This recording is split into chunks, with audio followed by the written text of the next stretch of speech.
Hello everyone, hope you are doing well. मैं हूं आपकी बायोलॉजी टीचर रिया मैम और आज हम लोग बहुत ही इंटरेस्टिंग चीज स्टार्ट करने वाले हैं। That is the back bencher series. इस सीरीज में हम लोग हर चैप्टर का डिटेल में रिवीजन करेंगे और हर चैप्टर के इंपॉर्टेंट क्वेश्चंस को भी समझेंगे। ठीक है, तो आज का जो हमारा चैप्टर है that is the cell cycle, cell division and structure of chromosome. ठीक है, तो इस चैप्टर में हम लोगों को जानना है कि सेल साइकिल क्या होती है, क्यों होती है, देन सेल डिवीजन क्या होता है और कैसे होता है। फिर हम लोगों को बहुत ही इंपॉर्टेंट चीज जाननी है that is structure of chromosome. जैसे कि हम लोग जानते हैं कि हम लोगों को कुछ कैरेक्टर्स मम्मी से मिलते हैं, कुछ पापा से मिलते हैं। वो किसके थ्रू मिलते हैं? वो क्रोमोसोम के थ्रू मिलते हैं, क्योंकि क्रोमोसोम्स में होते हैं जीन। वो जीन हमारे मम्मा के होंगे और क्या पापा के होंगे, तो कोई भी जीन मिल सकता है हमें। ठीक है, तो आज जो हम लोगों को स्टार्ट करना है, पहले हम लोग बेसिक की बात करते हैं, थोड़ा 9th क्लास को थोड़ा रिवाइज करते हैं। तो 9th क्लास में हम लोगों ने पढ़ा था कि हमारे पास एक क्या है, सेल है ना। सेल जो हमारा है वो basic structural and functional unit of life है। फिर हम लोगों ने पढ़े थे हमारी सेल थ्योरी के तीन पोस्टुलेट्स पढ़े थे। देन उसमें एक पोस्टुलेट्स था कि जो भी नया सेल अराइज होगा वो हमारे पुरानी सेल से अराइज होगा, प्री एग्जिस्टिंग सेल से अराइज होगा, है ना। जैसा कि आप इसमें देख रहे हो कि एक सेल से दो सेल्स बन रहे हैं। अब यूनिसेलुलर की बात करें तो यूनिसेलुलर में ये क्या हो जाएगा, एक मोड ऑफ रिप्रोडक्शन भी हो जाएगा। तो आज हम लोग स्टार्ट करेंगे कि कैसे ये मोड ऑफ रिप्रोडक्शन या सेल डिवीजन होता है। हमारे मल्टीसेलुलर में सेल डिवीजन है, यूनिसेलुलर में मोड ऑफ रिप्रोडक्शन भी कहते हैं इसे। तो जैसा कि हम लोग जानते हैं हमारे पास एक सेल होता है। ठीक है, अब जो एनिमल सेल है उसमें सेल मेम्ब्रेन है और प्लांट सेल है तो उसमें सेल मेम्ब्रेन और सेल वॉल दोनों हैं। तो अगर हम लोग एनिमल सेल की बात करें तो मेन चीज क्या होगी, न्यूक्लियस। भाई यही तो सारी चीजें कंट्रोल कर रहा है। तो इसके अंदर होगा न्यूक्लियस और न्यूक्लियस के अंदर होंगे हमारे हेरिडिटी मटीरियल। हेरिडिटी मटीरियल मतलब जो कुछ जीन मम्मी वाले, कुछ जीन पापा वाले, तो वो कौन कैरी करेगा, हमारा प्यारा क्रोमोसोम। ये है हमारा क्रोमोसोम। क्रोमोसोम ऐसे तो थ्रेड लाइक स्ट्रक्चर में होता है ना, पर जब उसको डिवाइड करना होता है तो वो कंडेंस होके हमारा क्रोमोसोम बनाता है और वो जो थ्रेड लाइक स्ट्रक्चर है उसको बोलते हैं क्रोमैटिन। ठीक है, तो इस क्रोमोसोम के स्ट्रक्चर को भी जानना है और ये सेल डिवाइड कैसे होगा ये भी जानना है। तो पहली चीज कि सेल डिवाइड ही क्यों हो रहा है। भाई हमारा सेल इसलिए डिवाइड हो रहा है क्योंकि हमें क्या करना है, ग्रोथ करनी है, डेवलपमेंट करना है। अगर हमें कोई इंजरी हो गई तो उस इंजरी को रिपेयर भी करना है। कुछ हम लोग जैसे जानते हैं हमारे स्किन के जो सेल्स है वो शेड ऑफ होते रहते हैं, है ना। तो वो शेड ऑफ जो हो रहे हैं उसको भी तो रिप्लेस करना है, तो वर्न आउट सेल्स को भी रिप्लेस करना है, डेड सेल्स को भी रिप्लेस करना है। इसलिए हमारी बॉडी में सेल डिवीजन होता है। अब क्वेश्चन ये आता है कि सारे सेल डिवाइड करते हैं? नहीं, हमारे कुछ ऐसे सेल्स होते हैं जो डिवाइड नहीं करते। जैसे हमारे आईज के लेंस का सेल, वो डिवाइड नहीं करता। हमारे नर्व सेल्स नहीं डिवाइड करते, हमारे ब्रेन के सेल्स नहीं डिवाइड करते। तो ये सारे सेल्स क्या करेंगे भाई? अब क्या इनमें कुछ ऐसा होता है कि क्यों नहीं डिवाइड करे, मतलब इनमें क्या होता है कि किस चीज की कमी है ये डिवाइड नहीं करे? इनमें सेंट्रोसोम या सेंट्रियोल्स नहीं होते, है ना, तो ये डिवाइड नहीं करते। तो ये कौन सी फेज में रहते हैं? ये हमेशा G0 फेज में रहते हैं, जिसको हम लोग बोलते हैं रेस्टिंग फेज। जिसको हम लोग क्या बोलते हैं? Resting phase. ठीक है, तो अगर हम लोग बात करें तो हम लोग ये जानते हैं कि रिप्रोडक्शन हमारी लिविंग ऑर्गेनिज्म का एक इंपॉर्टेंट की फीचर है ना। माना कि कुछ लोग नहीं, जैसे हमारे म्यूल्स हो गए, वो रिप्रोड्यूस नहीं कर पाएंगे, पर ठीक है, हमारे नॉर्मल टर्म्स में reproduction is the main significance of हमारी लाइफ, हमारी लिविंग बीइंग। ठीक है, तो ये चाहे ऑर्गेनिज्म लेवल में हो, चाहे सेलुलर लेवल में हो, या पूरा हमारा मॉलिक्यूलर लेवल में हो। अब देखो, अब हम लोग जानते हैं कि सेल डिवीजन के थ्रू ही दूसरी लाइफ आएगी। सेल डिवाइड करेगा तभी हमारी दूसरी लाइफ आएगी, है ना। Cell divides in the method that enables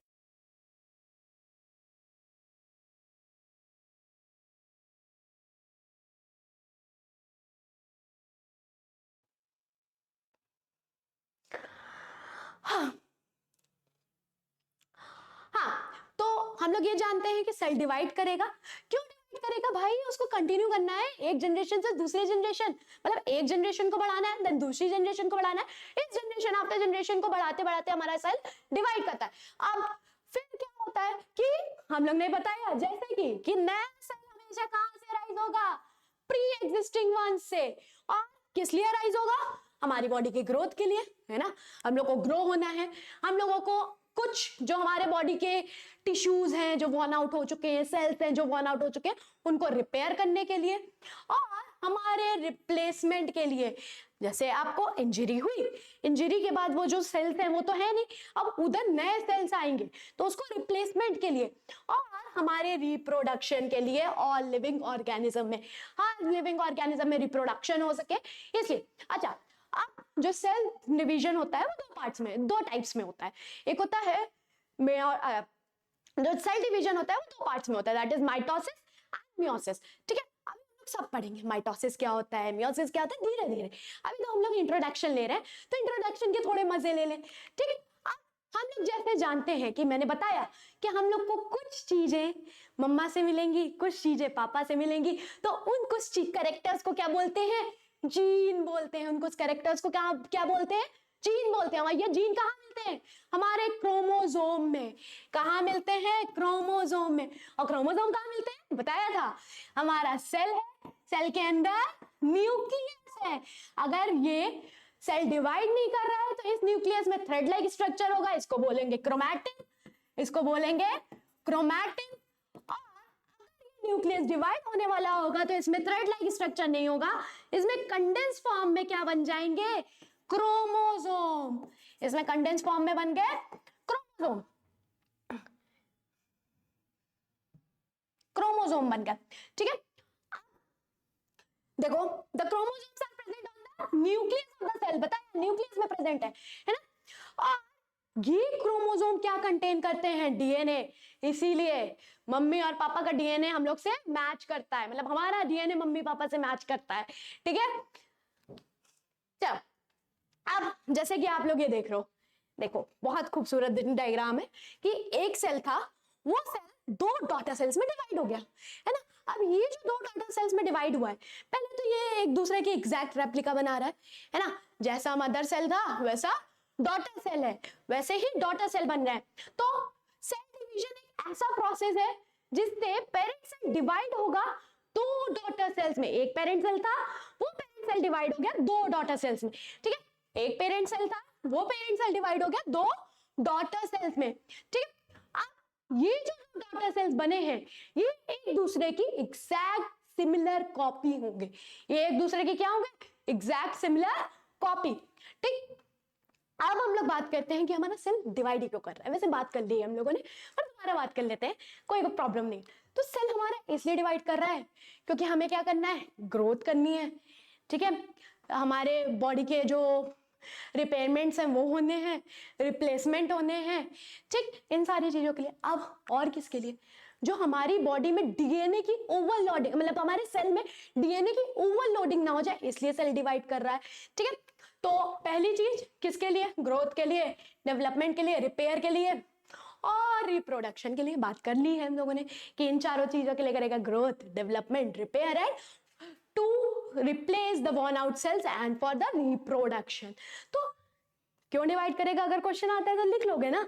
हाँ, सेम ही चीज लिख दी है कि ग्रोथ के लिए, डेवलपमेंट के लिए, replacement of worn out tissues के लिए और हमारा रिप्रोडक्शन के लिए। तो फिर बात करते हैं और क्या करता है कि एक्सचेंज ऑफ मटेरियल हो। भाई मदर से फादर से बच्चे को कुछ मिले, है ना, एक ये हमारे मदर से, ये फादर से बच्चे को कुछ मिले, है ना, सिमिलर सेट ऑफ क्रोमोसोम्स मिले। ठीक है, ठीक है, देन फिर किसके लिए, हमारे डीएनए की ओवरलोडिंग के लिए। अब डीएनए रेप्लिकेट कर रहा है। अब डीएनए हमारे सेल में क्या हो जाएगा, ज्यादा, उसकी ओवरलोडिंग को करने के लिए भाई दो डॉटर सेल्स में डिवाइड कर दो, इक्वल डिवाइड करेंगे। ये नहीं कि एक को 55%, एक को 45% ना, 50-50% डिवीजन होगा। ठीक है, चल अब सेल साइकिल जानते हैं। देखो सेल साइकिल वो इवेंट्स हैं जिनके थ्रू एक सेल जाता है और डिवाइड होता है। द इवेंट्स जो सेल डिवीजन में हेल्प कर रहे हैं, ठीक है। तो अगर बात करें every cell capable of division, हम लोग जानते हैं कि हमारा जितना भी, एवरी सेल की बात नहीं कर सकते, कौन कौन से सेल्स बोले हैं जो डिवीजन नहीं करेंगे, वो सेल्स हो गए हमारे नर्व सेल्स है ना, और हमारे एंड आई लेंस सेल्स, आई के लेंस के सेल्स है ना। तो ये सेल्स कभी डिवाइड नहीं करेंगे, इनका डिवीजन कभी नहीं होगा, डिवीजन कभी नहीं होगा, ठीक है। ये क्रॉस का साइन है भाई, डिवीजन कभी नहीं होगा इनका, ठीक। अब कुछ सीक्वेंस ऑफ इवेंट जिनसे हमारा सेल पास होगा, first step, second step, third step, ऐसे ऐसे करके जो इवेंट्स हो रहे हैं उनको पूरा सीक्वेंस को मिला के हम लोग बोलते हैं सेल साइकिल। उन सारे सीक्वेंस को मिला के क्या बोलेंगे, सेल साइकिल। अब 1 के बाद 3 स्टेप नहीं आएगा, 1 के बाद 2 स्टेप आएगा, तो ये सीक्वेंस वाइज भी होना चाहिए, ठीक है। A sequence of event that occur in a cell in preparation for the cell division, cell division के प्रिपरेशन के लिए, सेल डिवाइड नहीं हो रहा भाई, प्रिपेयर हो रहा है कि अभी भाई मोटा होगा, खा पी के दोनों डॉटर सेल्स को बराबर चीजें बांटनी नहीं है ना, तो संपत्ति कम आएगा, ठीक। फिर उसी को बोलते हैं हमारा सेल साइकिल। देन बात करते हैं कि देखो अब एक सेल था, suppose this is a cell, वो 2 डॉटर सेल्स में डिवाइड हुआ, 2 डॉटर सेल्स में डिवाइड हुआ, अब ये 2 डॉटर सेल्स 2 डॉटर सेल्स में डिवाइड हुई, ये और 2 डॉटर सेल्स में डिवाइड हुई, ठीक। तो duration between 2 successive cell division, 2 successive cell division के बीच की ड्यूरेशन को हम बोलते हैं जनरेशन टाइम। उसको क्या बोलेंगे, जनरेशन टाइम।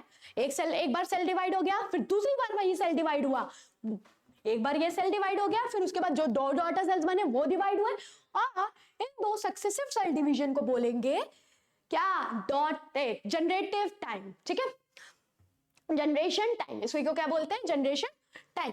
बात करते हैं कि हमारा जो सेल साइकिल होता है वो 2 फेजेस में डिवाइडेड है।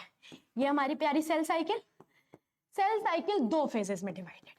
कौन कौन से 2 फेजेस, एक है हमारा इंटरफेज हो गया, और एक है हमारा एम फेज। कौन सा फेज, एम फेज। तो जो इंटरफेज है, इंटरफेज ये नॉन डिवाइडिंग फेज है, ये क्या है, non dividing phase, dividing phase, ठीक। और ये कौन सा है, एम फेज, ये डिवाइडिंग फेज है। तो ये नहीं डिवाइड करेगा इसमें सेल प्रिपेयर करेगा भाई।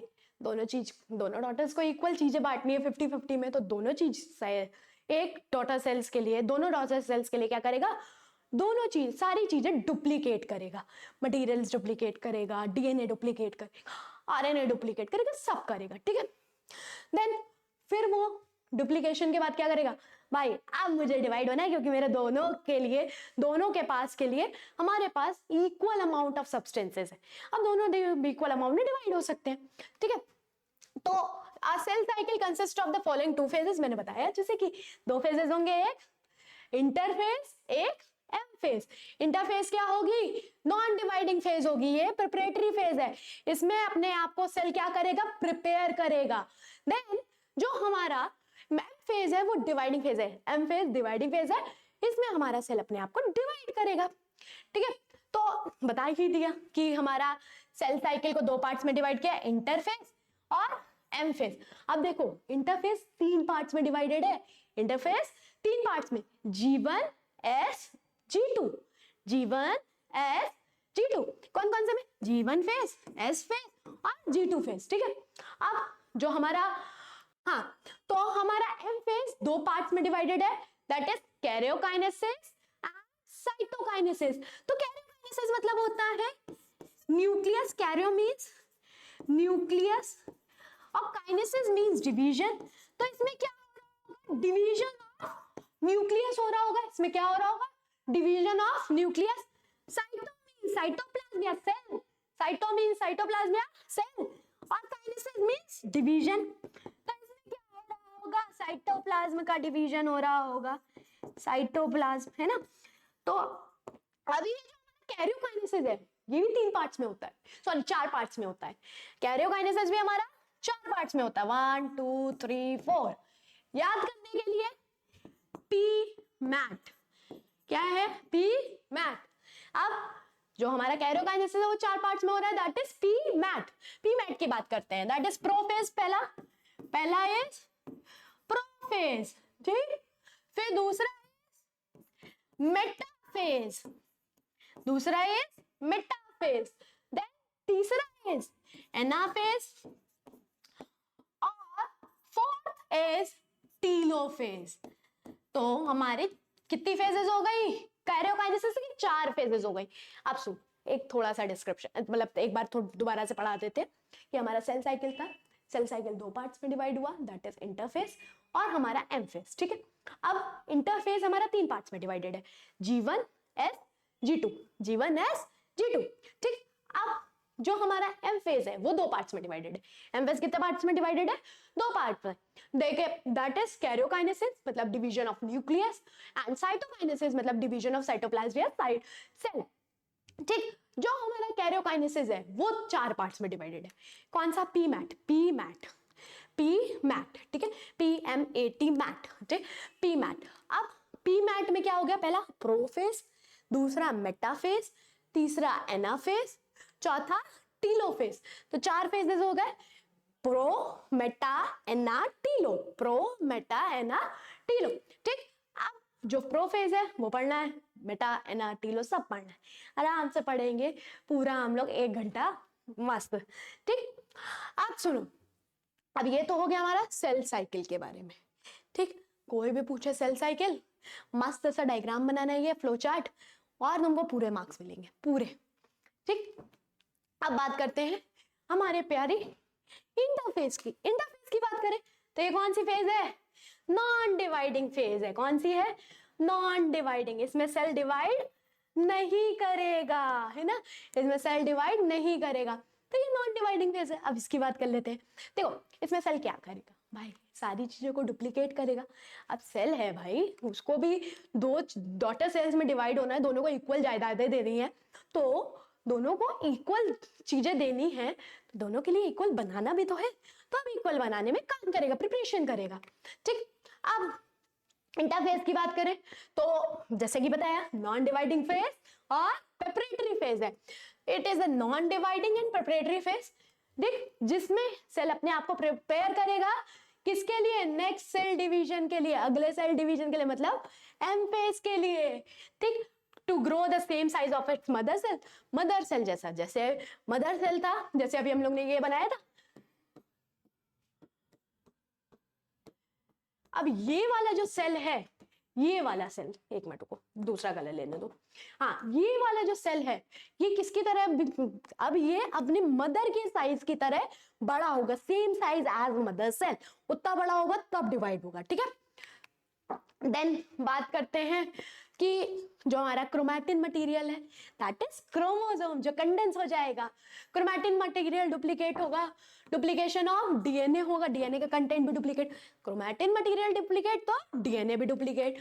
फिर cell spends most of its time in interphase. भाई ये इंपॉर्टेंट चीज है कि हमारा सेल, सपोज हमारे जो स्किन के सेल होते हैं वो 24 आवर्स में क्या होते हैं?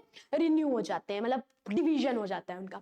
तो उसमें से 90% to 95%, 90 to 95% of the time कहाँ बिताएगा? इंटरफेज में। 5% ये होगा भाई जो वो माइटोटिक फेज में बिताएगा, बाकी तो सारा उसने किसने बिताया है? उसने इंटरफेज में बिताया है, दैट इज 90 to 95%। फिर अगर हम लोग बात करें इंटरफेस, तो 3 पार्ट्स में डिवाइडेड किया है, याद है? G1 S G2। तो हमारा जो इंटरफेज है वो 3 सब स्टेजेस में डिवाइडेड है, that is G1 phase, S phase और G2 फेज। अच्छा, G1 फेज को हम लोग बोलते हैं ग्रोथ फेज 1, ठीक। S फेज को बोलते हैं सिंथेसिस फेज, और हमारा G2 फेज को बोलते हैं हम लोग growth phase 2, second growth phase, ठीक है। अब ये 3 हो गए। अब तीनों को हम लोगों को आराम से समझना है। पहली चीज है ग्रोथ फेज 1, है ना, तो ये क्या है? फर्स्ट ग्रोथ फेज है, it is the first growth phase. इसमें पहली ग्रोथ फेज आई है, इसमें सेल क्या होगा? अपने आप को ग्रो कर रहा होगा साइज में, अपने आरएनए और प्रोटीन को क्या कर रहा होगा? रेप्लिकेट कर रहा होगा, ठीक है। तो देखो कुछ ऐसा होता है कि हमारा जो सेल है, सेंट्रियोल्स हैं, और हमारा माइटोकॉन्ड्रिया है, ये सारी चीजें क्या होंगी, डुप्लीकेट होना स्टार्ट होंगी। तो पहली चीज क्या होगी, ये इंटरफेज की भी लॉन्गेस्ट फेज है। मतलब सपोज अगर हम लोग डायग्राम बनाए तो ये है हमारा माइटोटिक फेज, दैट इज 5%, ठीक है। ये हो गया हमारा एम फेज, ये एम फेज हो गया। एक मिनट को थोड़ा बड़ा बनाते हैं, समझ में नहीं आएगा, ऊपर साइड नीचे बनाते हैं। तो कहाँ बनाया जाए, कहीं जगह मिलेगी, हाँ यहाँ जगह मिलेगी हम लोगों को, यहाँ जगह मिलेगी। तो अगर हम लोग बात करें, ये हमारा 5% क्या हो जाएगा, एम फेज, ये हो गया एम फेज, ठीक, ये तो हो गया एम फेज, ठीक। बाकी इंटरफेज में भी कौन सा होगा सबसे बड़ा, हमारा जीवन फेज। तो ये तो हो गया हमारा जीवन फेज, ये क्या हो गया, जीवन फेज। अब जीवन के बाद बड़ा होता है G2, तो ये हो जाएगा G2, ये हो जाएगा G2 फेज। और G2 के बाद जीवन के बाद बड़ा होता है S फेज, और लास्ट में होता है G2 फेज, ठीक है, ठीक। तो सबसे ज्यादा बड़ा कौन सा है इंटरफेज में, जीवन फेज। अब इस फेज में क्या हो रहा होगा, सेल जो है वो मेटाबॉलिकली एक्टिव होगा, मतलब उसमें कैटाबॉलिज्म भी हो रहा होगा, एनाबॉलिज्म भी हो रहा होगा। कैटाबॉलिज्म मतलब दो मॉलिक्यूल्स, एक मॉलिक्यूल दो छोटे मॉलिक्यूल्स में टूट रहा होगा। एनाबॉलिज्म मतलब दो छोटे मॉलिक्यूल्स एक बड़ा मॉलिक्यूल बना रहे होंगे, है ना। तो मेटाबॉलिज्म भी होगा, कैटाबॉलिज्म भी होगा। देन इसमें कोई डीएनए के कंटेंट में चेंज नहीं आता, जीवन फेज में कोई डीएनए के कंटेंट में चेंज नहीं आएगा। किस में आएगा, एस फेज में आएगा। सिर्फ एस फेज में डीएनए का कंटेंट डुप्लीकेट होता है, बाकी कुछ नहीं होता, ठीक है। अब क्या होगा, अब इसमें क्या होगा, आरएनए और प्रोटीन का सिंथेसिस होगा, जैसे कि बताया आरएनए और प्रोटीन बनेंगे, है ना। अब आरएनए प्रोटीन बन गए, अब ये आरएनए प्रोटीन क्या करेंगे, अगले सेल में जाने का प्रयास, मतलब अपना सेल डिवीजन होना है तो भाई दोनों डॉटर सेल्स में इक्वल बंटना चाहिए। तो भाई प्रिपेयर हो रहे हैं आरएनए और प्रोटीन, ठीक है। अब क्या होगा, अब जो वॉल्यूम है साइटोप्लाज्म की वो क्या हो जाएगी, इंक्रीज हो जाएगी। वॉल्यूम क्या हो जाएगी, इंक्रीज हो जाएगी, और सेल क्या हो जाएगा, साइज में grow. Suppose this is the cell, अब उसमें साइटोप्लाज्म था नहीं तो वो भी छोटा था, ठीक है। अब उसमें साइटोप्लाज्म की वॉल्यूम इंक्रीज हुई, तो उसमें साइटोप्लाज्म की वॉल्यूम क्या हुई, इंक्रीज हुई, तो वो क्या हो जाएगा, बड़ा हो जाएगा। वो क्या हो जाएगा, बड़ा हो जाएगा। तो एक सेल बड़ा होता है due to the cytoplasmic increase in cytoplasmic content, ठीक है। तो साइटोप्लाज्मिक कंटेंट इंक्रीज हो गया तो वो बड़ा हो गया। देन उसमें क्या होगा, अभी cell normal function carry out कर रहा होगा और प्रिपेयर हो रहा होगा नेक्स्ट स्टेज के लिए। अच्छा, एक सीक्रेट बात, ठीक है, जो तुम लोग की बुक में मेंशन नहीं है, पर अगर तुम लोगों ने ये लिख दी तो पक्के हैं मार्क्स। चलो, तो पहली चीज इसमें क्या होगा, माइटोकॉन्ड्रिया जानते ही हो, power house of the cell, है ना। तो माइटोकॉन्ड्रिया एंड एक और चीज है क्लोरोप्लास्ट। क्या, क्लोरोप्लास्ट। माइटोकॉन्ड्रिया क्लोरोप्लास्ट क्या हो रहे होंगे, ये भी डुप्लीकेट हो रहे होंगे, डुप्लीकेट हो रहे होंगे, डुप्लीकेट। अब क्यों हो रहे होंगे भाई डुप्लीकेट, और यही तो ऑर्गेनेल्स क्यों हो रहे हैं, क्योंकि इनके पास खुद का डीएनए होता है और राइबोसोम होता है। इनके पास खुद का डीएनए और खुद का राइबोसोम है। अच्छा जल्दी से बताओ, राइबोसोम क्या करता है, ribosome is the protein factory, है ना। तो इनके पास क्या है, because they have their own DNA and ribosome. तो इनके पास खुद का डीएनए है और खुद का राइबोसोम है, तो इसलिए ये भी क्या हो जाएंगे, डुप्लीकेट हो जाएंगे। अच्छा, प्लांट के केसेस में क्लोरोप्लास्ट होगा सिर्फ, याद तो हो गई। क्लोरोप्लास्ट क्या करता है, ग्रीन पिगमेंट प्रोवाइड करता है, तो ये सिर्फ प्लांट के केसेस में होगा, पर एनिमल के केसेस में सिर्फ माइटोकॉन्ड्रिया होगा, ठीक, और प्लांट के केसेस में दोनों होंगे, ठीक।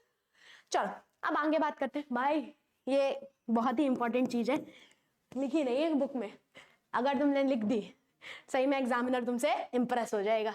चलो बात करते हैं एस फेज की।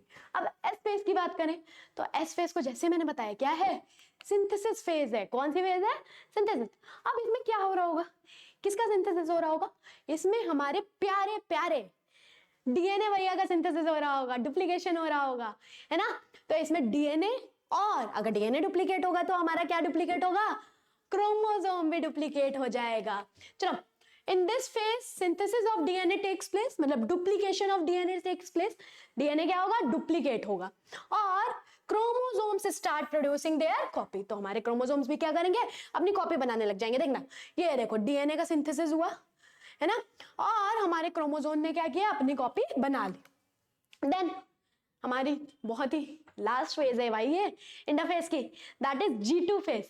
G2 फेज की बात करें, इसको बोलेंगे ग्रोथ फेज सेकेंड, या सेकेंड ग्रोथ फेज, ठीक है। अब इसमें क्या हो रहा होगा भाई?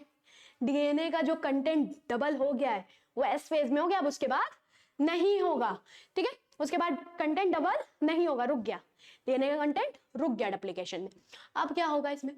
इसमें वापस से आरएनए और प्रोटीन का सिंथेसिस होगा, वापस से आरएनए और प्रोटीन का सिंथेसिस होगा। देखो, पहले तो डीएनए का कंटेंट रुक गया, स्टॉप हो गया, और क्या हुआ? Formation of RNA proteins continue. अब फॉर्मेशन होगा आरएनए और प्रोटीन का, ठीक है। तो अब इसके बाद हमारा जो सेल होगा वो कैपेबल होगा डिवाइड करने के, वो कैपेबल होगा डिवाइड करने के, ठीक है। The cell undergoes mitotic phase. अच्छा ओके, अभी मैंने तुम लोग को वो नहीं बताया कि एम फेज दो टाइप की होती है, चलो अभी बताऊंगी, ठीक है। एम फेज दो टाइप की होती है, माइटोटिक डिवीजन और मियोसिस डिवीजन, दोनों बताते हैं अभी। चलो अब जल्दी से रिकैप ले लेते हैं भाई इंटरफेस का, बहुत हो गया ना इंटरफेस, तो रिकैप करते हैं जल्दी से। देखो, 3 पार्ट्स में डिवाइड है, G1 phase, G2 phase, sorry S phase, और हमारा G2 फेज, ठीक है। अब जल्दी से दूसरे कलर से लिखते हैं भाई, दिखेगा उसी से, है ना। तो अगर हम G1 फेज की बात करें, ये क्या है? इसमें हमारा आरएनए और प्रोटीन का सिंथेसिस होगा, प्रोटीन सिंथेसिस, ठीक है। आरएनए और प्रोटीन का सिंथेसिस होगा, ठीक। एक जो राज की बात बताई, दैट इज माइटोकॉन्ड्रिया और क्लोरोप्लास्ट का भी डुप्लीकेशन होगा। तो माइटोकॉन्ड्रिया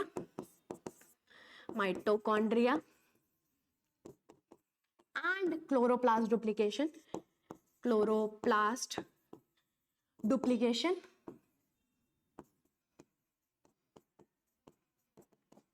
ठीक है। तो माइटोकॉन्ड्रिया भी डुप्लीकेट किया और क्लोरोप्लास्ट भी डुप्लीकेट किया है। फिर क्या होगा? फिर ये हो गया पहला पॉइंट, ये हो गया दूसरा पॉइंट, और सेल हमारा जो होगा, सेल इज मेटाबॉलिकली एक्टिव,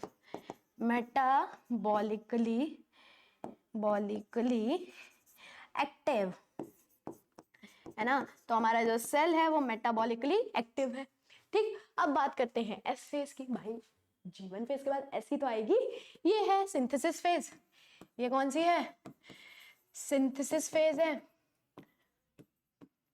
इसमें क्या होगा? डुप्लीकेशन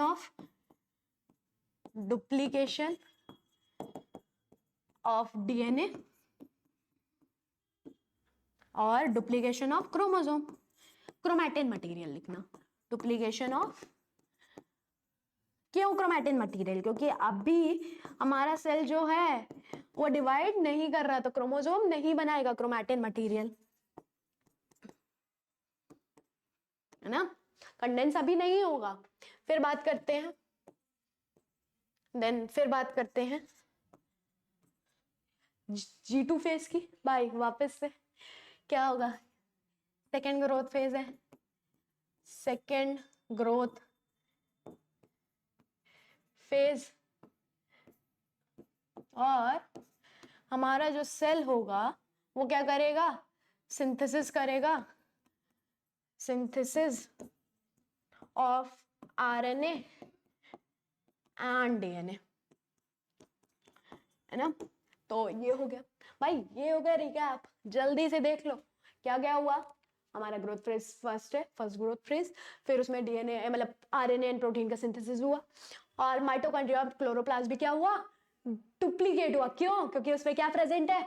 उसमें हमारे खुद का डीएनए होता है खुद का राइबोसोम होता है। Then cell is metabolically active, अपनी मेटाबॉलिज्म कर रहा होगा।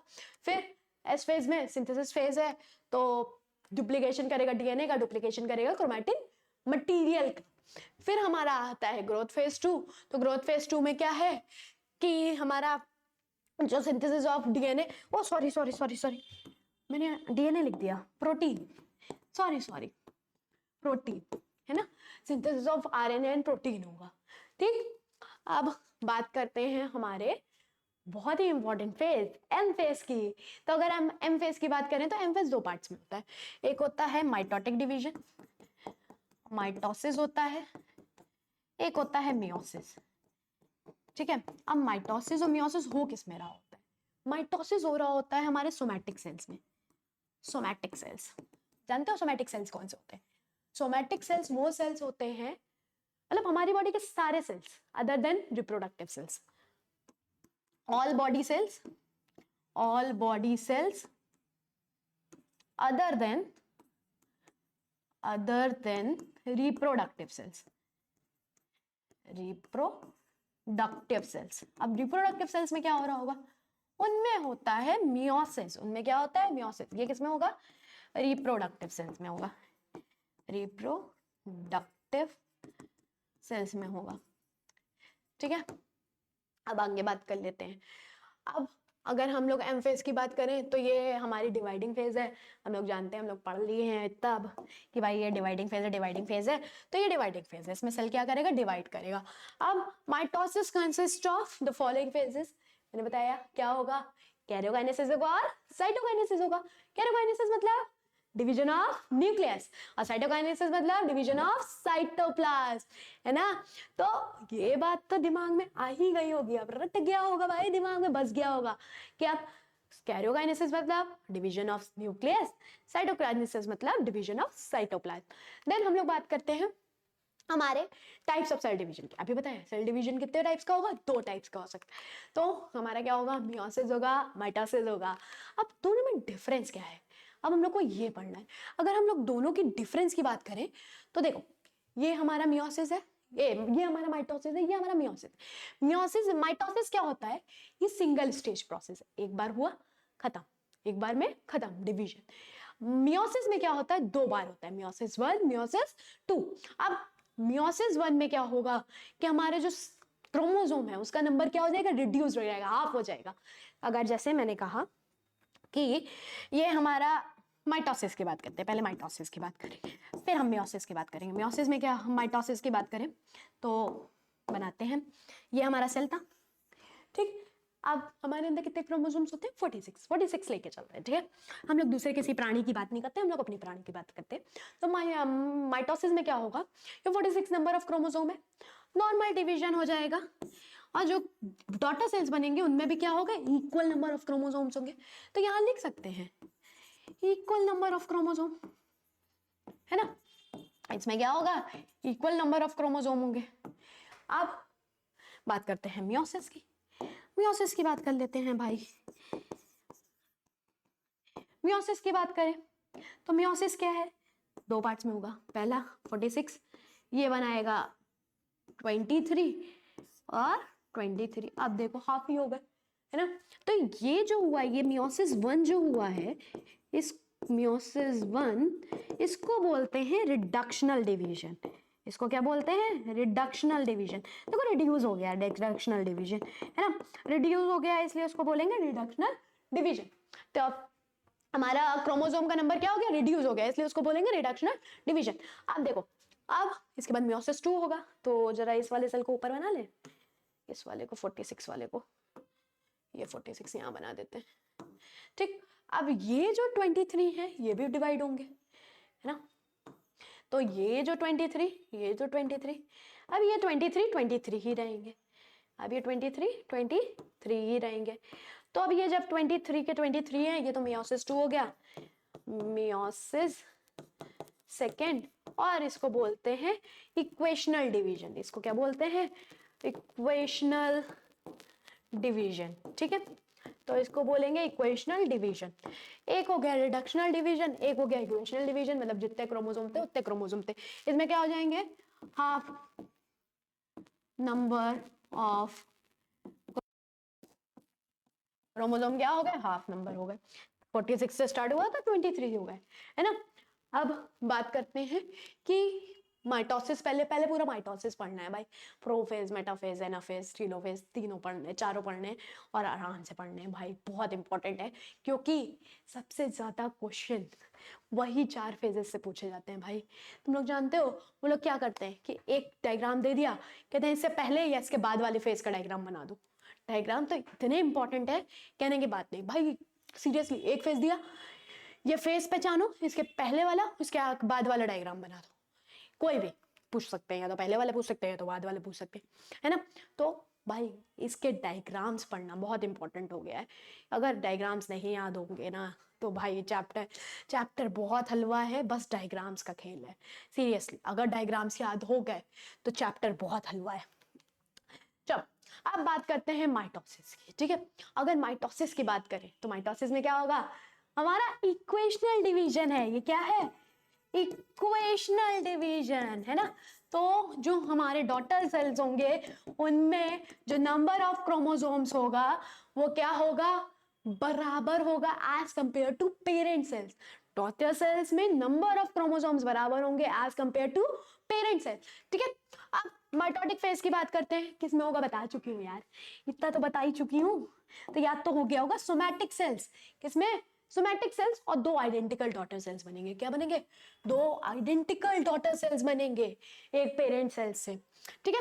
अब सोमैटिक सेल्स क्या हो गए, body cells, body cells other than reproductive cells, reproductive cells, ठीक है। बॉडी के cells other than reproductive cells. Then बात करते हैं माइटोसिस की। माइटोसिस को हम लोग क्या बोलते हैं, इक्वेशनल डिवीजन, क्योंकि क्या हो रहा है, क्रोमोसोम का नंबर इक्वल आ रहा है पेरेंट सेल से, जो पेरेंट सेल में था वही डॉटर सेल में है, ठीक है। और या इसको बोलते हैं somatic cell division. Somatic cell क्यों बोलना है, क्योंकि ये किस में हो रहा है, सोमैटिक सेल्स में हो रहा है, बॉडी के सेल्स में हो रहा है, जो रिप्रोडक्टिव सेल्स नहीं है, ठीक है। अब because during the process daughter cells receive equal number of chromosome, बता दिया भाई। इस प्रोसेस में क्या होगा, daughter cells equal number of chromosomes लेंगी पेरेंट सेल्स के कंपैरिजन में, ठीक है, as occurred in the body cells और सोमैटिक सेल्स, ठीक है। अब बात करते हैं क्यों भाई माइटोसिस होना चाहिए, क्योंकि ये हमारे ग्रोथ और डेवलपमेंट के लिए इंपॉर्टेंट है। किसके लिए इंपॉर्टेंट है, ग्रोथ और डेवलपमेंट। हम लोग ग्रो होंगे और हम लोग डेवलप होंगे, तो हमारे ग्रोथ एंड डेवलपमेंट के लिए इंपॉर्टेंट है, ठीक है। अब भाई चारों फेजेस पढ़नी है, आराम से पढ़ेंगे। अगर हम लोग बात करें कि जो हमारी as we know the cell prepare itself in the interface, हम लोग जानते हैं सेल ने कब प्रिपेयर करा अपने आप को, इंटरफेस में। अच्छा अभी मैंने इसमें 3 पॉइंट्स लिखे हैं इंटरफेस के, तुम लोग को याद है, तुम लोग को याद है, मुझे पता है। चलो, during interphase 3 important event takes place, 3 important event लिए गए हैं। पहला, सेल ग्रो हुआ same size as the mother cell, mother cell की साइज का सेम ग्रो हुआ जो डिवाइड होने वाला सेल है। फिर उसमें डीएनए का सिंथेसिस हुआ और क्रोमोसोम क्या हुआ, डुप्लीकेट हुए, duplication of DNA, duplication of chromosome हुआ। देन उसमें प्रोटीन और आरएनए का सिंथेसिस हुआ और हमारा जो वॉल्यूम ऑफ साइटोप्लाज्म हो गया वो इंक्रीज हो गया। वॉल्यूम ऑफ साइटोप्लाज्म क्या हो गया, इंक्रीज हो गया। तो भाई जल्दी से बताओ, सेल ग्रो इन साइज ये कौन से में होगा, ये हमारा जीवन फेज में होगा। अरे वाह, very good. Then DNA synthesis किसमें होगा, एस फेज में होगा। और ये किसमें होगा, ये जीवन में भी होगा और G2 में भी होगा, है ना। तो भाई आगे चलो चलो बात करते हैं। अब mitosis, the process of mitosis take place in 2 steps, बताया, कैरियो और साइटो, याद हो गया होगा। Karyokinesis division of nucleus, cytokinesis division of cytoplasm. अरे वाह यार, तुम लोग को याद हो गया, वेरी गुड। चलो अब बात करते हैं कैरियोकाइनेसिस की। कैरियोकाइनेसिस में क्या है, जो भी इवेंट्स हो रहे हैं, जो भी चीजें हो रही हैं, जो भी चेंजेस आ रहे हैं हमारे किसमें, न्यूक्लियस में, is known as karyokinesis. All the changes in nucleus that occur during cell division are collectively known as karyokinesis. उसको क्या बोल दिया हम लोग ने, कैरियोकाइनेसिस बोल दिया। फिर हम लोग बात करते हैं कि कैरियोकाइनेसिस 4 फेजेस में होता है, पढ़ चुके हैं, कौन कौन सी? Prophase, metaphase, anaphase, telophase, P mat, है ना, P mat, prophase, metaphase, anaphase, telophase. अब चारों फेजेस के बारे में पढ़ना है भाई, बहुत इंपॉर्टेंट है चारों फेजेस, बहुत बहुत क्वेश्चन पूछे जाते हैं। चलो प्रोफेज की बात करते हैं, ठीक। अगर प्रोफेज की बात करें तो प्रोफेज को हम लोगों ने दो पार्ट्स में डिवाइड किया है, early prophase, late prophase. Early prophase की बात करते हैं, जो हमारा न्यूक्लियोलस है, न्यूक्लियस में जो न्यूक्लियोलस होता है वो डिसअपियर हो जाता है, देखो दिख ही नहीं रहा है ना। क्रोमोसोम क्या, क्रोमैटिन मटेरियल क्या हो जाते हैं, कंडेंस होना स्टार्ट हो जाते हैं। तो कंडेंस होंगे तो क्या बनाएंगे, क्रोमोसोम बनाएंगे। Chromatin material condense to start, chromosome starts to, मतलब chromatin material starts to condense to form chromosome, ठीक है। न्यूक्लियोलस इज गॉन, भाई गया, ठीक। अब जो हमारे सेंट्रियोल्स है ना, सेंट्रोसोम जानते हो, है ना, सेंट्रोसोम जानते हो, सेंट्रोसोम क्या होता है, centrosome are responsible for cell division, ठीक। Suppose this is a centrosome, थोड़ा बड़ा बनाते हैं भाई सेंट्रोसोम को, वरना समझ में नहीं आएगा तुम लोगों को। तो ये है हमारा सेंट्रोसोम। इस सेंट्रोसोम्स में प्रोटीन से बने कुछ स्ट्रक्चर्स होते हैं जिनको हम बोलते हैं सेंट्रियोल्स, ठीक। ये क्या है, सेंट्रियोल्स है, ये है सेंट्रियोल्स। ये किससे बने हुए हैं, प्रोटीन से बने हुए हैं। और एक सेंट्रोसोम में दो सेंट्रियोल्स होंगे, एक सेंट्रोसोम में दो सेंट्रियोल्स होंगे, ठीक है। और ये एक दूसरे से क्या होंगे, परपेंडिकुलर होंगे, भाई ये साइन तो पता होगा, मैथ्स पढ़ी है, परपेंडिकुलर होंगे, परपेंडिकुलर होंगे, ठीक है। अब ये क्या करेंगे, ये बनाएंगे एस्टर रेस, ये क्या बनाएंगे, एस्टर रेस, मतलब अपने बाहर से कुछ थ्रेड लाइक स्ट्रक्चर बनाना स्टार्ट कर देंगे। और ये थ्रेड लाइक स्ट्रक्चर किसको बिलोंग, ये क्या बनाएगा, फिर स्पिंडल फाइबर बनाएगा, ये बनाएगा स्पिंडल फाइबर। चलो अब हम लोगों ने समझ लिया है, बाकी पढ़ लेते हैं, ठीक है। अब क्या हुआ, अच्छा एक मेन चीज अभी नहीं समझी है कि जो हमारा न्यूक्लियस है, न्यूक्लियर मेम्ब्रेन है, वो अभी तो डिसअपियर नहीं हुई है, पर लेट प्रोफेज में क्या हो जाएगी, डिसअपियर हो जाएगी। अभी है देखो, ये अभी है, ये न्यूक्लियर मेम्ब्रेन है ना, न्यूक्लियर मेम्ब्रेन है, अभी क्या हो जाएगी, वो लेट प्रोफेज में डिसअपियर हो जाएगी, छोटे छोटे फ्रैगमेंट्स में टूट के डिसअपियर। चलो during prophase chromatin fibre condense and thick chromosomes are visible. Chromatin fibre क्या हो रहा है, कंडेंस हो रहे हैं, और क्या बन रहे हैं, क्रोमोसोम बन रहे हैं, एक्स शेप, ऐसे देखो एक्स शेप, क्या बनेंगे, क्रोमोसोम्स बनेंगे हमारे। क्या हो रहा है, न्यूक्लियोलस डिसअपियर, तो न्यूक्लियोलस क्या होगा, गॉन, भाई चला गया न्यूक्लियोलस। और फिर अब पेयर ऑफ सेंट्रियोल्स डुप्लीकेट, तो पेयर ऑफ सेंट्रियोल्स क्या होंगे, डुप्लीकेट। अब ये दो पेयर है, अब ये भी क्या होंगे, डुप्लीकेट होंगे, ठीक है। Centrioles separates and start moving to the opposite end of the cell. अब ये देख रहे हो, एक सेंट्रियोल है, एक सेंट्रियोल है, कहां जाना स्टार्ट कर देगा, अपोजिट पोल्स जाना स्टार्ट कर देगा, ठीक है। और spindle fibres begins to form, spindle fibre क्या हो रहा है, देखो spindle fibre starts to form, है ना, तो स्पिंडल फाइबर बनना स्टार्ट हो रहा है। देन लेट प्रोफेज की बात कर लेते हैं भाई, न्यूक्लियर मेम्ब्रेन गायब, देखो nuclear envelope break down, membrane क्या हो गई, ब्रेक डाउन हो गई, क्रोमोसोम्स फुल्ली कंडेंस्ड हो गए, देखो क्रोमोसोम्स फुल्ली कंडेंस्ड हो गए। और जो हमारे सेंट्रोजो है, सेंट्रियोल्स थे, वो कहाँ पहुंच गए होंगे, पोल्स पे पहुंच गए होंगे। देखो nuclear membrane fragments and the spindle fibre invaded the nuclear area, nuclear area में इन्वेड कर दिया है स्पिंडल फाइबर ने।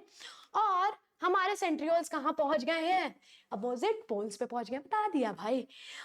अब स्पिंडल फाइबर क्या हो गए, कंप्लीटली फॉर्म भी हो गए, ठीक है। तो ये हो गया।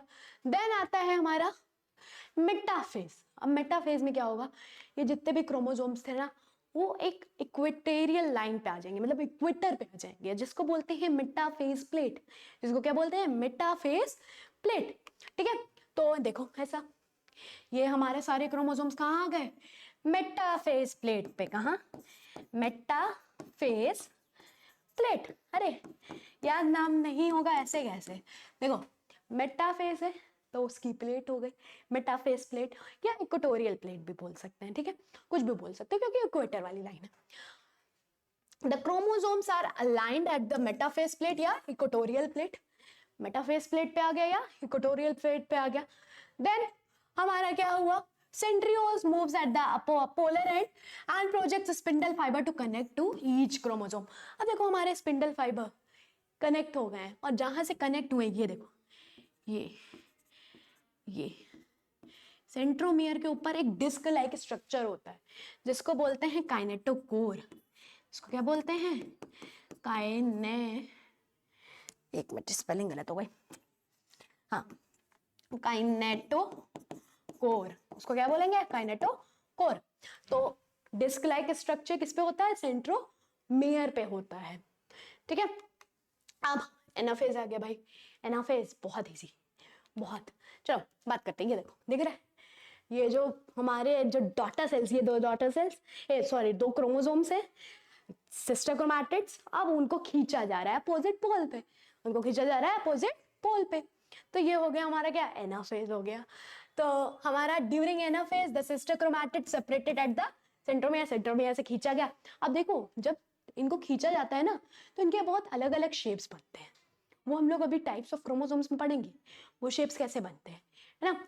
कभी कभार क्या होता है, सेंट्रोमियर बहुत ऊपर होता है, कभी कभार बीच में होता है, बीच में होगा तो वी शेप बनेगा, है ना, ऊपर होगा तो टी शेप बनेगा, बहुत अलग अलग शेप बनते हैं, 4 टाइप के बनते हैं, वो भी हम पढ़ेंगे, ठीक है।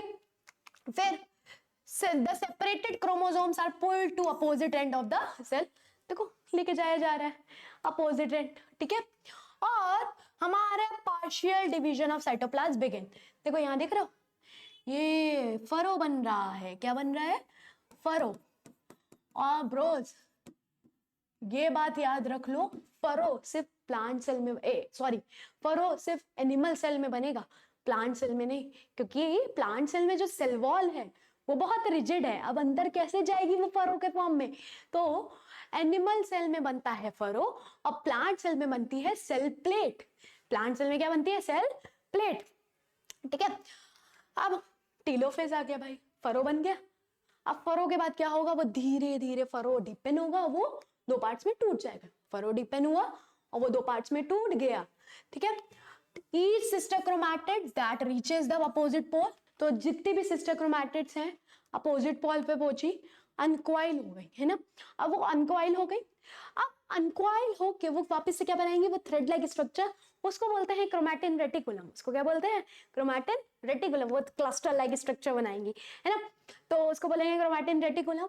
अब आगे बढ़ते हैं, फिर वो धीरे धीरे फरो डिपेंड होगा, वो 2 पार्ट्स में डिवाइड हो जाएगा, न्यूक्लियर मेम्ब्रेन वापस से आ जाएगी, है ना, जो जो चीजें गई हैं वो वापस आ जाएंगी।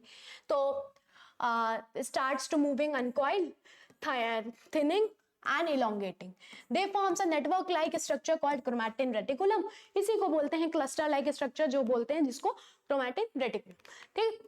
अब बात करते हैं around each chromatin reticulum at 2 poles reappearance of each daughter nuclei takes place. अब देखो यहाँ पे रीअपीयरेंस हो रहा है डॉटर न्यूक्लियाई का, डॉटर मतलब हमारी जो न्यूक्लियस मेम्ब्रेन है वो वापस से आ रही है ना। और स्पिंडल फाइबर क्या हो रहे हैं, डिसअपीयर हो रहे हैं, स्पिंडल फाइबर जो बने थे वो डिसअपीयर हो गए भाई। तो ये पेज जस्ट अपोजिट है किसका, प्रोफेज का, ऐसे बोल सकते हैं कि लाइक जस्ट अपोजिट तो नहीं, हाँ पर बहुत सारी चीजें अपोजिट है, उसमें जो चीज डिसअपीयर हो रही थी उसमें ये चीज वापस आ रही है ना, तो बोल सकते हैं। देन क्या हो रहा है, सेंट्रियोल्स क्या हो गए, डुप्लीकेट हो गए। और हमारा ये प्रोसेस के बाद क्या होगा, साइटोकाइनेसिस होगा, तुरंत ही देखो, तुरंत ही साइटोकाइनेसिस होगा, 2 पार्ट्स में टूट गया। अब रिकैप कर लेते हैं भाई कैरियोकाइनेसिस का जल्दी से, ठीक, चारों फेजेस का रिकैप करते हैं मस्त तरीके से, मजा आ जाए। क्या है, प्रोफेज डायग्राम के फॉर्म में करेंगे, ठीक है। देन मेटाफेज,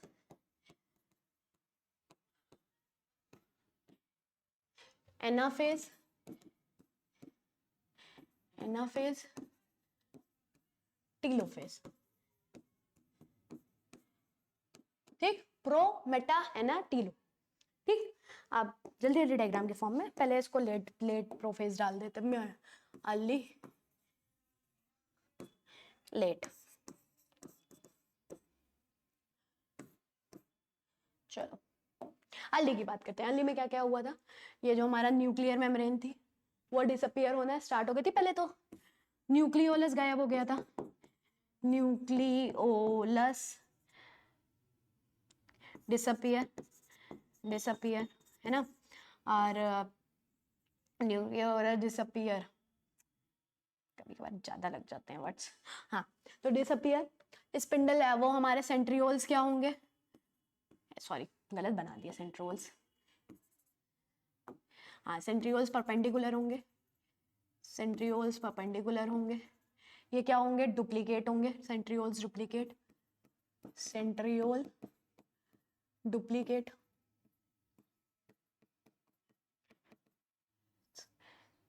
एस्टर रेज निकलना स्टार्ट हो जाएंगी, aster rays formation, aster ray formation. अब ये जो एस्टर रे है ये क्या बनाएंगे, स्पिंडल फाइबर बनाएंगी, spindle fibre starts to form, spindle fibre starts to form, starts to form, ठीक ठीक है। अब और क्या होगा, और हमारा जो स्पिंडल फाइबर बन गया ये हमारे अपोजिट पोल्स में जाने लगेंगे, centrioles start moving towards opposite pole, लिख लेती हूँ मैं, सेंट्रियोल्स स्टार्ट मूविंग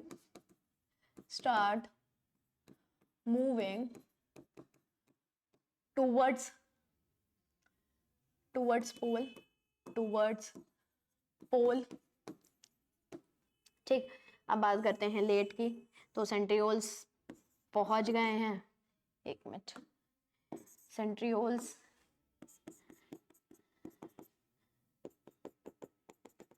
सेंट्रियोल्स पहुंच गए हैं, सेंट्रियोल पहुंच गए हैं। अब न्यूक्लियर मेम्ब्रेन भी क्या हो जाएगी, यहाँ पे sorry chromatin fibre condense start हो जाएंगे, स्टार्ट टू कंडेंस है ना, कंडेंस होना स्टार्ट हो जाएंगे। अब इधर बात करते हैं कि हमारा क्या हो जाएगा, थिक विजिबल क्रोमोसोम्स दिखने स्टार्ट हो जाएंगे, क्रोमोसोम बन जाएंगे, क्रोमोसोम बन गए हैं, ठीक है। स्पिंडल, हाँ तो स्पिंडल फाइबर आ जाएगा, स्पिंडल फाइबर कनेक्ट होना स्टार्ट हो जाएंगे, स्पिंडल फाइबर फॉर्म हो जाएंगे पूरी तरीके से, ठीक। मेटाफेज में आते हैं, मेटाफेज में क्या होगा, ये जो जितने भी क्रोमोसोम्स हैं, मतलब suppose this is a centriole, यहाँ क्रोमोसोम्स अलाइन हो जाएंगे, गलत बना दी, चलो ऐसे बना देते हैं, क्रोमोसोम्स क्या हो गए, अलाइन हो गए मेटाफेज प्लेट पे। ये क्या है, इसको रेड कलर से करते हैं, इसको लिख देते हैं मेटाफेज प्लेट, मेटाफेज प्लेट, ठीक है। अब स्पिंडल फाइबर क्या होंगे, कनेक्ट हो जाएंगे इनसे, स्पिंडल फाइबर कनेक्ट हो जाएंगे, spindle fibre connect, spindle fibre connects to centromere, centromere से कनेक्ट हो जाएंगे, ठीक। फिर आता है एनाफेज, एनाफेज में क्या होगा हमारा, एनाफेज में धीरे से फरो बनना स्टार्ट हो जाएगा, धीरे से, अभी नहीं होगा, मतलब लेट एनाफेज में होता है। चलो इसको भी दो पार्ट्स में ही डिवाइड कर देते हैं कि तुम लोग कंफ्यूज ना हो, चलो इसको भी दो पार्ट्स में डिवाइड करते हैं, अर्ली लेट। अर्ली की बात करते हैं, अर्ली में क्या होगा कि हमारे जो वो हैं, क्या बोलते हैं, सेंट्रोमेयर से जो अटैच्ड क्रोमोसोम्स हैं वो कहाँ स्टार्ट हो जाएंगे आना, वो स्टार्ट हो जाएंगे अपोजिट पोल आना, अपोजिट पोल आना स्टार्ट हो जाएंगे, है ना। अब अपोजिट पोल आ गए तो धीरे धीरे क्या होने लगेगा, नीचे साइड फरो फॉर्मेशन होने लगेगा, और ये क्या बना लेंगे, ये एक क्लस्टर लाइक सब्सटेंस बना लेंगे, क्लस्टर लाइक सब्सटेंस। ये बना फरो, ये बना फरो, ठीक है। देन टीलोफेज की बात करते हैं। टीलोफेज में क्या होगा, ये फरो डीपेन होता जाएगा और दो प्यारे प्यारे डॉटर सेल्स अराइज हो जाएंगे। न्यूक्लियर मेम्ब्रेन वापस से आ जाएगी, nuclear membrane, nuclear membrane M लिख दें, अपीयर्स, अपीयर। और हमारे इसमें क्या हो जाएगा, वो थिक क्रोमैटिन मटेरियल हो जाएंगे और दो डॉटर सेल्स बन गए। अच्छा, इसमें मैंने न्यूक्लियर मेम्ब्रेन डिसअपीयर नहीं लिखा, न्यूक्लियर मेम्ब्रेन, न्यूक्लियर मेम्ब्रेन को एम लिख रहे हैं, ठीक है। डिसअपीयर, चलो ये हो गई हमारी पूरी समरी, है ना, चारों फिजिक्स की समरी हो गई। ये वाला थोड़ा खराब हो गया है, इधर उधर हो गया है, बट हाँ ठीक है, समरी हो गई। अब तुम लोगों को भाई ये यही याद रखने हैं कि क्या होगा कैसे होगा, तो भाई याद रखना, ठीक है, भूलना नहीं, वरना अगर भूल गए तो इस चैप्टर से ऐसे क्वेश्चंस बहुत आते हैं, बहुत प्रॉब्लम आएगी तुम लोगों को, बहुत। चलो बात करते हैं साइटोकाइनेसिस की। भाई अब जैसे ही कैरियोकाइनेसिस हुआ उसी के साथ साइटोकाइनेसिस हो गया, हमारे दो डॉटर सेल्स बन गए। तो हमारा साइटोप्लाज्म क्या हो जाएगा, डिवाइड हो जाएगा। इन अब प्लांट सेल्स की बात करते हैं। भाई एनिमल सेल में हो रहा है ये, प्लांट सेल में तो ना ही सेंट्रोजोम है जो क्या कराते हैं, डिवीजन कराते हैं, ना ही हमारे कुछ और चीजें हैं। तो अब हम लोग बात करते हैं प्लांट सेल में क्या होगा। Suppose this is a plant cell, ठीक है। अब इसकी तो वॉल थिक होगी, तो इसमें क्या होता है, हमारे इक्वेटर से ही अराइज होते हैं सेल प्लेट, मतलब सेंटर से अराइज होगी, पेरिफेरल तक जाएगी, मतलब एंड तक जाएगी, सेंटर से अराइज होके एंड तक आ जाएगी, है ना। यहाँ से अराइज होगी सेल प्लेट, धीरे धीरे धीरे पूरा, मतलब यहाँ से यहाँ, यहाँ से यहाँ, ऐसे पूरा ये सेल को डिवाइड कर देगी, डिवाइड हो गया भाई सेल, है ना। तो in plant cell the formation of cell plates take place at the equatorial plane of the spindle fiber। यहाँ से spindle fiber होंगे, वहां से equatorial plane से, मतलब सेंटर से स्टार्ट होगी और धीरे धीरे धीरे एंड तक जाएगी, पेरीफेरी तक जाएगी, ठीक है। तो from the center to the periphery of the two daughter cells, दो daughter cells बना दिया, ठीक है। अब in animal cell a furrow appears on the periphery। अब एनिमल सेल में क्या होता है, पेरीफेरी पे होता है, मतलब हमारे एंड्स पे होता है ना। देखो पेरीफेरी पे हो रहा है फरो, तो अब ये फरो क्या होगा, डीपेन होता जाएगा और ये दो डॉटर सेल्स में डिवाइड हो जाएगा, है ना, ये दो डॉटर सेल्स में डिवाइड हो जाएगा।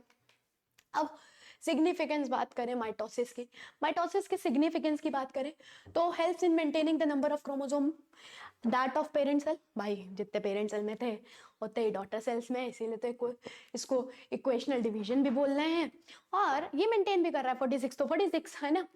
फिर helps in the repair and healing of injured or worn out tissues, also the replacement of a dead and old and dead cells। तो भाई जो worn out tissues हैं, injured tissues हैं, उनको रिपेयर करने में काम करेगा, और क्या करेगा, जो हमारे पुराने worn out cells हैं उनको रिप्लेसमेंट करने के काम करेगा। फिर also helps in the growth of multi cellular organism, हमारी ग्रोथ के लिए भी काम कर रहा है ना, हमारे बॉडी में ग्रो कर रहा है, मतलब हमारी बॉडी में ग्रोथ का काम कर रहा है। Then mitosis in animal cell की बात करें, in animal cell centrosomes are present, so they form two asters, दो एस्टर्स बनाएंगे। फिर cytokinesis takes place by the constriction or in the cytoplasm में constriction होगा, इसलिए cytokinesis होगा। फिर हमारा क्या होगा, स्पिंडल फाइबर फॉर्म होगा बिटवीन द टू एस्टर्स, दो एस्टर्स के बीच में स्पिंडल फाइबर फॉर्म हो रहा है, भाई बना चुके हैं, है ना, तो तुम लोग को पता है। फिर प्लांट सेल में क्या होगा, सेल प्लेट बनेगी, वेरी गुड। चलो in plant cell centrosomes is absent, so no aster will be form, कोई एस्टर ही नहीं फॉर्म हो सकता। और इसमें क्या होगा, cytokinesis take place by the formation of cell plate, cell plate जब फॉर्म होगा तब हमारा साइटोकाइनेसिस होगा। फिर अगर स्पिंडल फाइबर की बात करें, वो कहाँ से डेवलप होंगे, वो साइटोप्लाज्मिक स्ट्रैंड, स्पिंडल फाइबर्स वो form from cytoplasmic strands called microtubules, कुछ छोटे छोटे माइक्रोस्कोपिक ट्यूब्यूल्स होंगे, उससे हमारे क्या स्टार्ट होंगे, स्पिंडल फाइबर बनना स्टार्ट होंगे, ठीक है। अब भाई दूसरा पार्ट है दैट इज मियोसिस। मियोसिस की बात करें तो हमारा क्या होगा, इसमें डॉटर सेल्स में जो नंबर होंगे वो हाफ नंबर होंगे क्रोमोसोम के as compare to parent cell.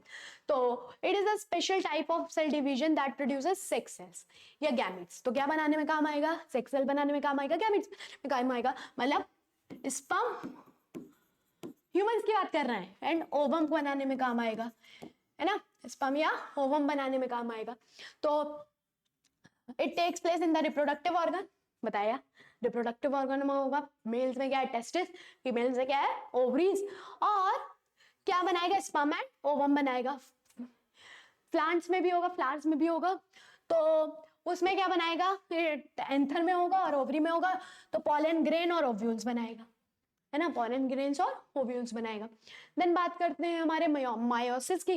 Meiosis की बात करें तो ये क्या है, एक ऐसा टाइप का सेल डिवीजन है जिसमें हमारा क्रोमोसोम नंबर क्या हो जाएगा, हाफ हो जाएगा as compare to parent cell.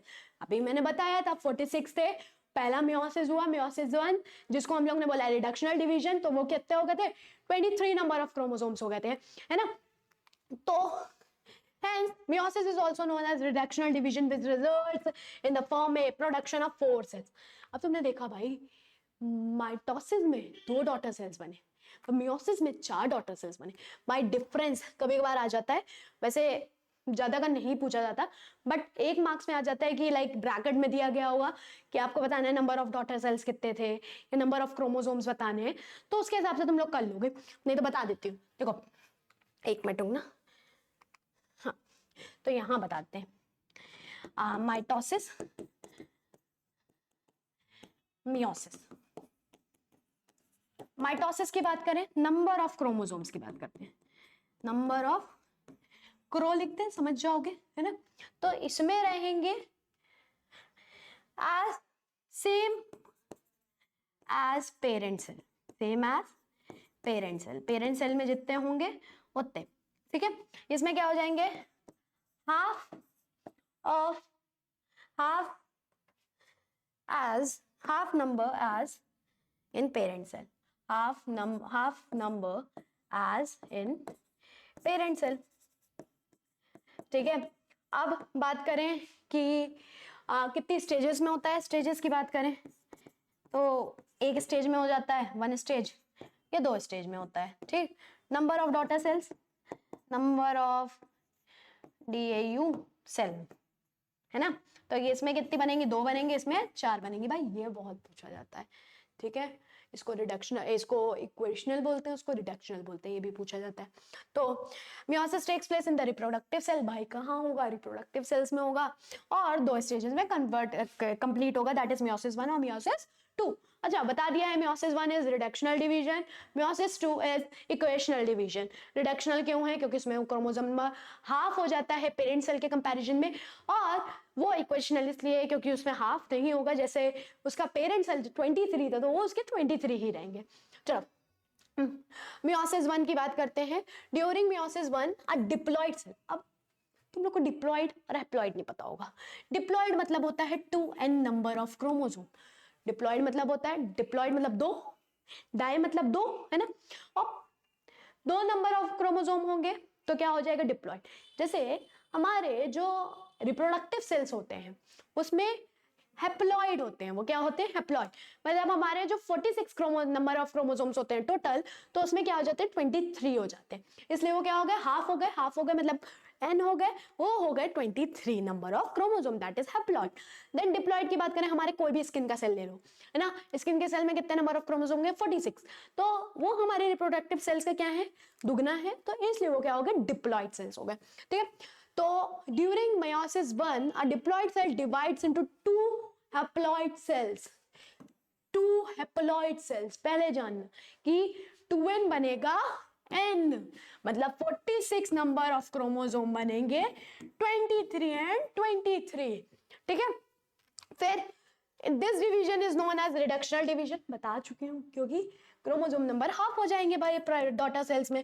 फिर this division always takes place in those cells in which the chromosomes are present in the form of pair of homologous chromosome, homologous chromosome के form में present होगा, उन्हीं sales में होता है ये, मतलब हमारे स्पर्म सेल्स में होगा, ओवम के सेल्स में होगा, ठीक है, और मियोसिस 2 की बात करते हैं। मियोसिस 2 को बोलते हैं हमारा ये सेम होता है भाई, ये डिवीजन एकदम सेम होता है हमारे माइटोसिस से, ठीक है। अब इसकी जो चारों फेज होंगी, प्रोफेज, सेकेंड प्रोफेज, चलो इसकी बात बताते हैं। इसकी क्या आएंगी, prophase, P second, M second, A second और टी सेकेंड, ये सब सेम होगी किसके बराबर की, माइटोसिस के, मतलब प्रोफेज इसका, प्रोफेज माइटोसिस का सेम, मेटाफेज इसका, मेटाफेज उसका सेम, ठीक है। तो ये सारी चीजें किससे होंगी, सेम होंगी हमारे माइटोसिस के सेल डिवीजन के। And it is known as equational division, क्योंकि इसमें भाई मेंटेन रहता है number of chromosome in daughter cells, जितना पेरेंट सेल्स में उतना ही डॉटर सेल्स में, ठीक है। In the end of the meiosis, 4 haploid cells are produced from 1 diploid cells. अच्छा, एक diploid cell से बताया 46 से 23, अब इस से 23 है ना। तो ये क्या कर रहा है, ये डिवाइड हो रहा है, एक डिप्लॉइड सेल 4 हैप्लॉइड सेल में डिवाइड हो रहा है, ठीक है। एक डिप्लॉइड सेल 4 हैप्लॉइड सेल में डिवाइड हो रहा है। देन बात करते हैं सिग्निफिकेंस की, भाई कहाँ जरूरत पड़ेगी, देखो अब हमारे रिप्रोडक्टिव सेल में क्यों जरूरत पड़ती है। सपोज अगर हम लोग के रिप्रोडक्टिव सेल में भी 46 नंबर ऑफ क्रोमोसोम होते, तो 46 प्लस 46, मदर का 46 और फादर का 46 मिलके कितने हो जाते हैं, 92, है ना। तो अब ये टेट्राप्लॉइड हो गए, तो हमारी बॉडी में प्रॉब्लम आएगी, है ना। तो इसीलिए उसमें क्या होते हैं, हाफ होते हैं भाई, रिस्टोर हो जाएगा वापस से, 46 नंबर ऑफ क्रोमोसोम्स हो जाएंगे। तो then gametes the chromosome number is half, so that on fertilization normal diploid number is restored. हमारा नॉर्मल डिप्लॉयड नंबर क्या हो जाए, रीस्टोर्ड हो जाए, है ना। जितना डिप्लॉयड नंबर था उतना वापस आ जाए। फिर इन maternal, the paternal and maternal chromosomes unite and reappear during meiosis 1. meiosis 1 में reunite करते हैं और reappear होते हैं। फिर by क्रॉसिंग ओवर, अभी एक फिनोमिना पढ़ना है हम लोग को, क्रॉसिंग ओवर। उसमें क्या होगा, होमोलॉगस क्रोमोसोम, एक पेरेंट का क्रोमोसोम होमोलॉगस, एक मदर का मतलब एक पैटर्नल, एक मैटरनल होमोलॉगस क्रोमोसोम्स क्रॉस करते हैं वेरिएशन के लिए। वो क्या क्रिएट करते हैं, वेरिएशन क्रिएट करते हैं एक इंडिविजुअल से दूसरे इंडिविजुअल में। वरना हम लोग अपने भाई बहन जैसे एकदम एग्जैक्ट दिखेंगे भाई, अगर बिल्कुल वेरिएशन नहीं होगा हम लोगों में तो, ठीक है। Causes genetic variation among the species. चलो होमोलॉगस क्रोमोसोम्स की बात करते हैं भाई। होमो मीन्स होता है सेम, लॉगस मतलब होता है पोजीशन, जिनकी पोजीशन क्या हो, सेम, जिनके जीन की पोजीशन सेम हो, जिनके जीन की पोजीशन सेम हो, ठीक है। तो homologous chromosomes are the set of chromosomes, one from the mother and one from the father, that pair up with each other inside a cell division called meiosis. meiosis में होते हैं भाई एक maternal का क्रोमोसोम, एक paternal का chromosome, दोनों मिलके क्या बना देंगे, homologous. Since homologous chromosome do not originate from the same organism, they are not identical. तो अगर सेम ऑर्गेनिज्म से नहीं ओरिजिनेट हो रहे हैं तो वो क्या है, नॉन आइडेंटिकल है, ठीक है। अब बात करते हैं बहुत ही इंपॉर्टेंट चीज की, दैट इज क्रॉसिंग ओवर। भाई क्रॉसिंग ओवर होता क्या है, कैसे होता है, ये जानते हैं। सपोज ये एक पेरेंटल क्रोमोसोम है, ये एक मैटरनल क्रोमोसोम है, एक कलर ही चेंज करते हैं, ठीक है। अब देखो तुम देख रहे होगे ये जो मैटरनल क्रोमोसोम है, पेरेंटल क्रोमोसोम है, वो क्या होगा, वो दोनों एक दूसरे के ऊपर एक एक्स शेप स्ट्रक्चर बना रहे हैं।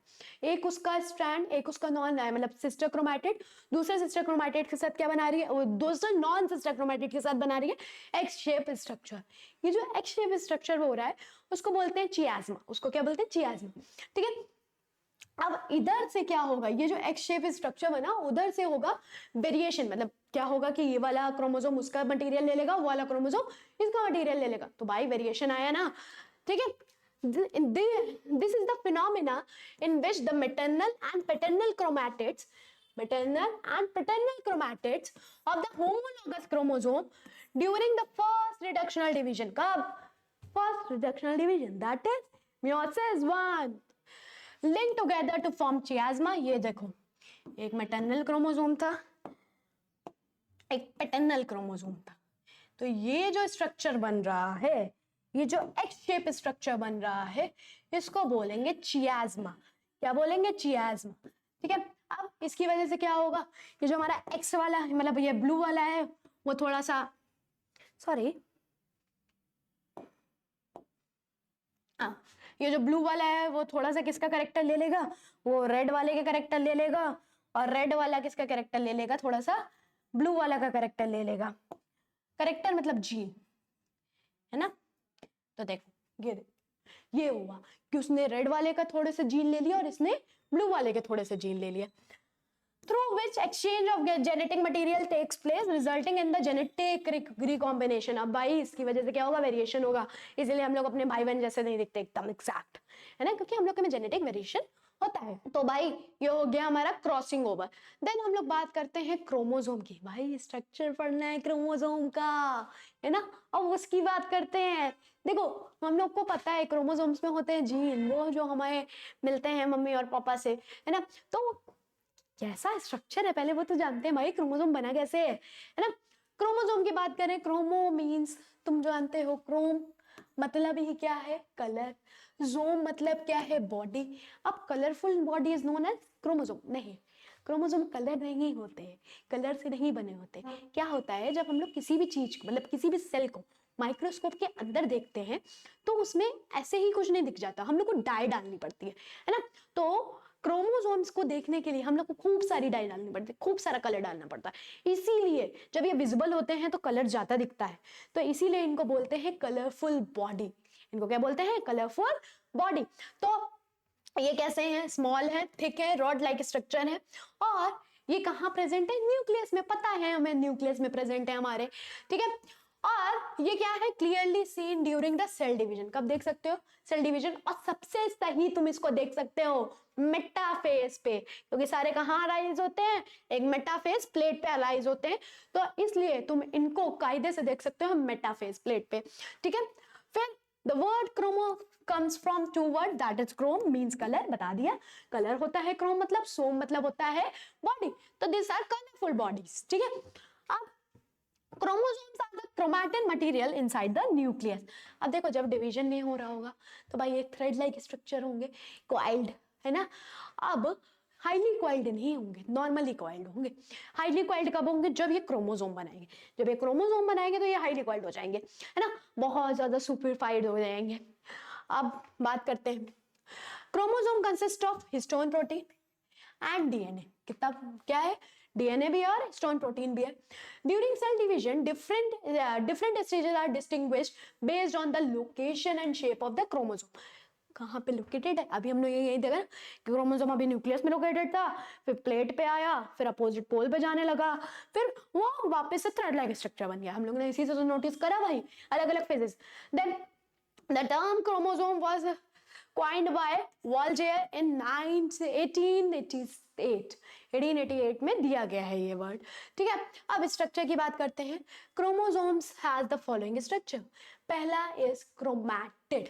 क्या है, क्रोमैटिड। अच्छा, एक single is known as chromatid, ये क्या है, क्रोमैटिड है ना। एक single strand is known as chromatid.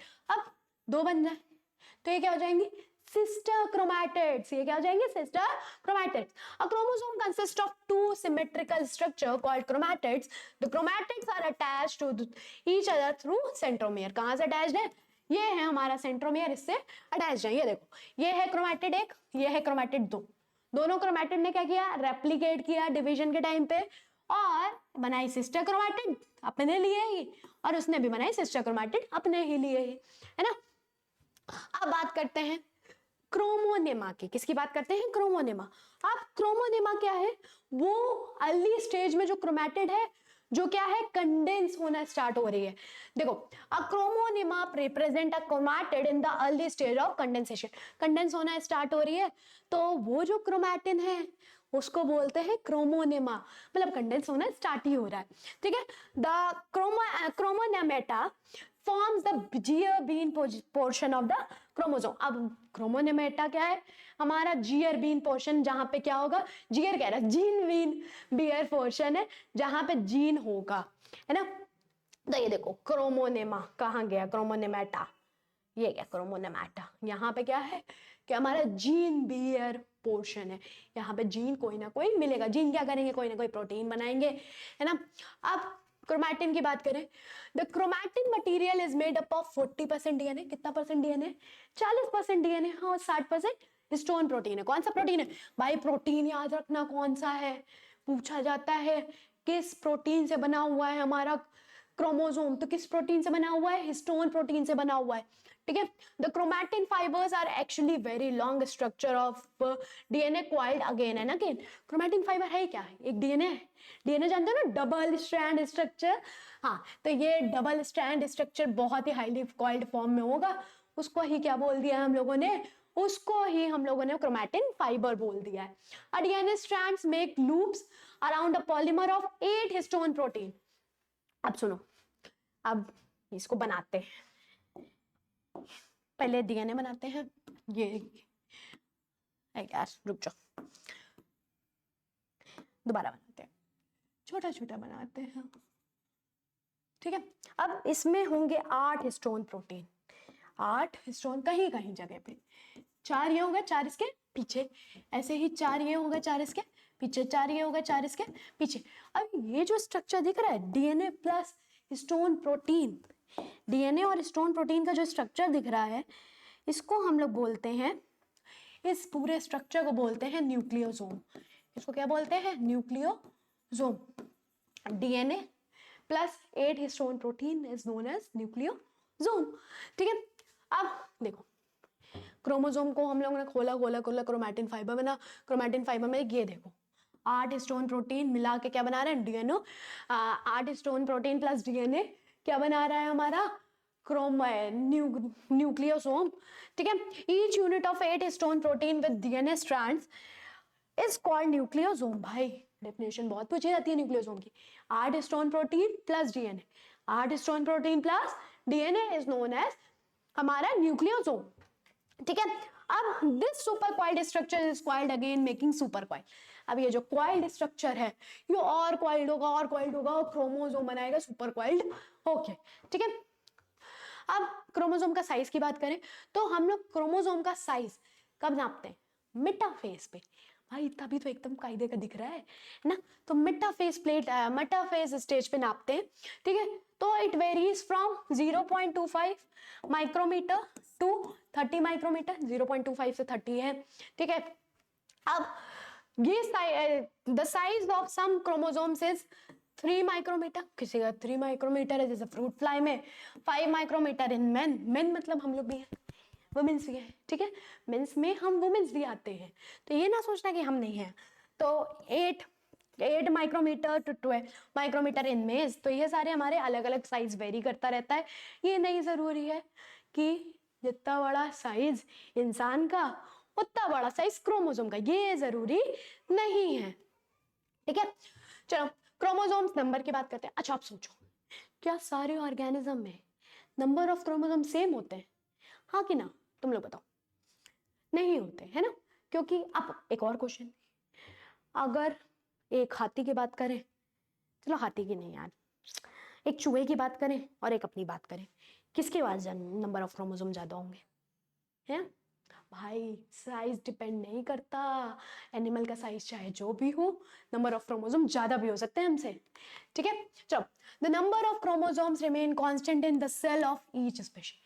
Her species के नंबर ऑफ सेल्स, मतलब हर सेल्स में नंबर ऑफ क्रोमोसोम्स क्या होंगे? इक्वल होंगे। हमारे हर सेल्स में 46 नंबर ऑफ क्रोमोसोम्स होंगे एक्सेप्ट रिप्रोडक्टिव सेल, ठीक है। चलो, depending upon the number of chromosome the cells are called haploid. अगर उसमें n नंबर ऑफ क्रोमोसोम है तो वो हैप्लॉइड है, अगर उसमें 2n नंबर ऑफ क्रोमोसोम है तो डिप्लॉइड है ना।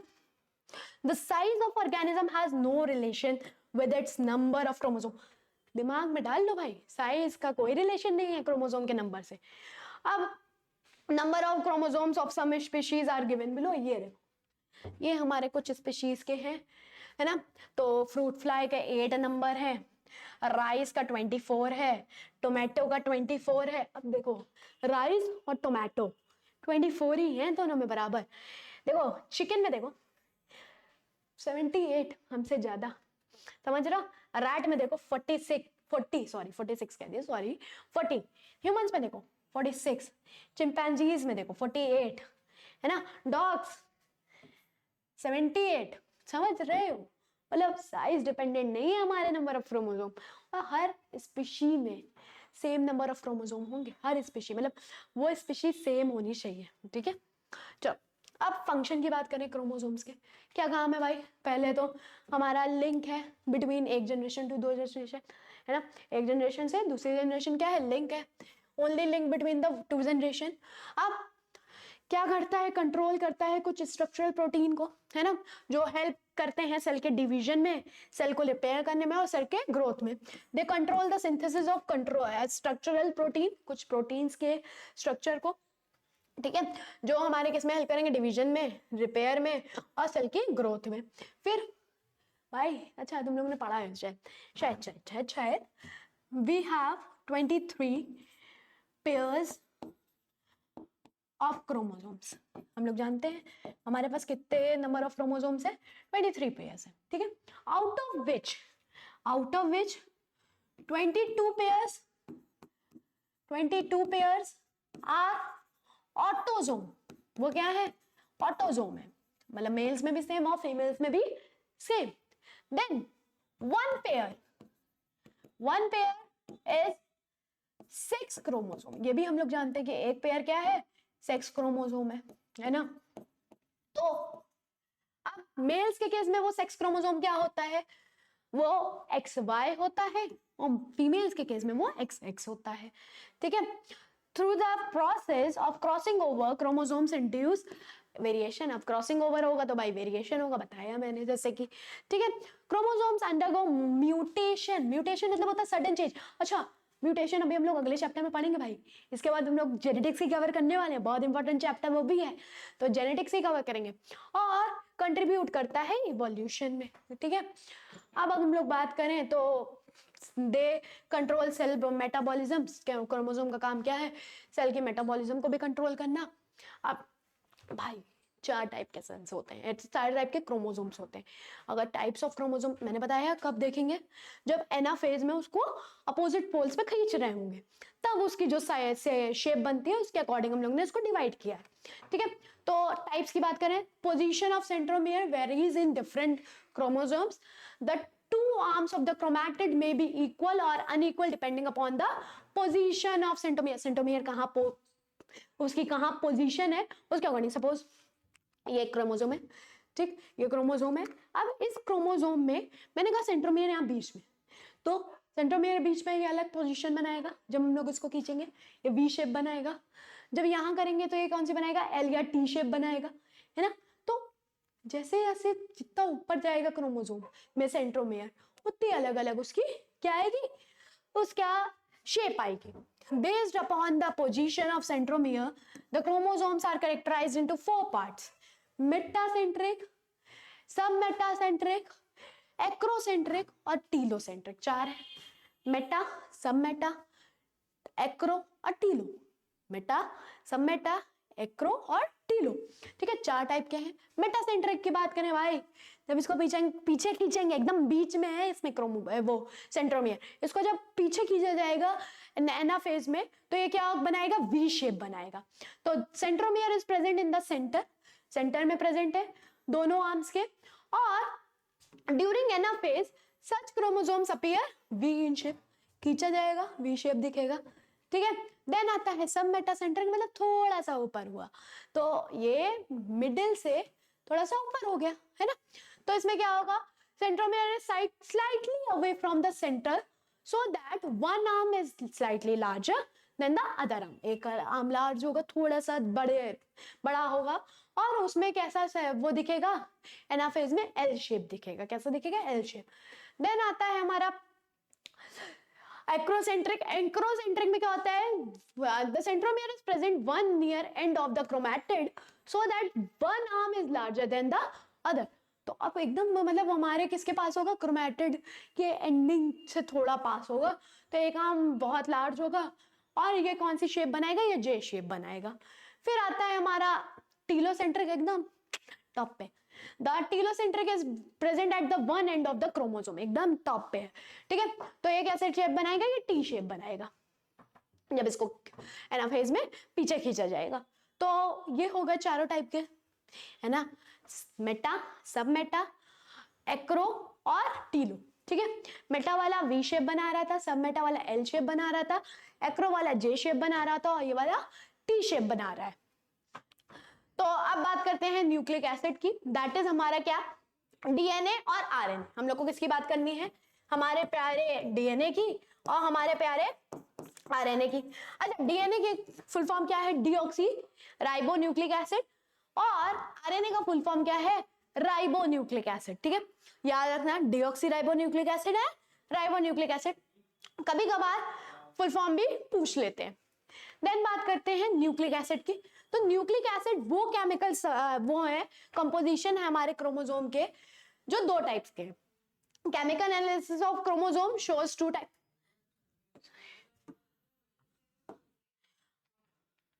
हाँ, तो अब बात करते हैं न्यूक्लिक एसिड की। न्यूक्लिक एसिड जब हम लोग क्रोमोसोम को एनालाइज करते हैं केमिकली बेसिस पे, जब केमिकल एनालिसिस कर रहे होते हैं क्रोमोसोम का, तो दो टाइप के न्यूक्लिक एसिड दिखते हैं। एक होता है हमारा डीएनए, एक होता है हमारा आरएनए। तो DNA is deoxyribonucleic acid and RNA is ribonucleic acid, ठीक है।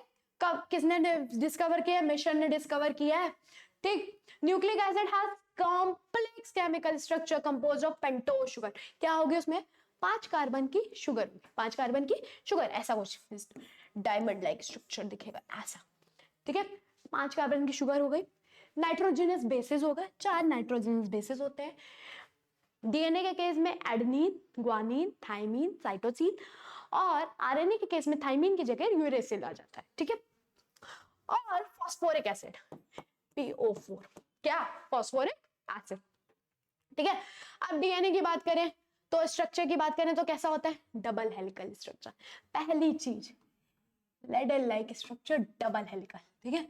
अब इसमें जो स्टेयर केस बनाएगा ये होगा हमारा नाइट्रोजनस बेस का। ये स्टेयर केस किसका होगा, ये जो लेडल्स में स्टेप्स बनेंगे वो किसके होंगे, नाइट्रोजनस बेसिस के। अच्छा, ये जो बैकबोन बनी है ये हमारी, स्टेयर केस हम लोग दूसरे कलर से बनाते हैं, बैकबोन दूसरे कलर से, जिससे कि हमारा समझ में आया हमें, ठीक है। ये है स्टेयर केस, ये है बैकबोन, है ना।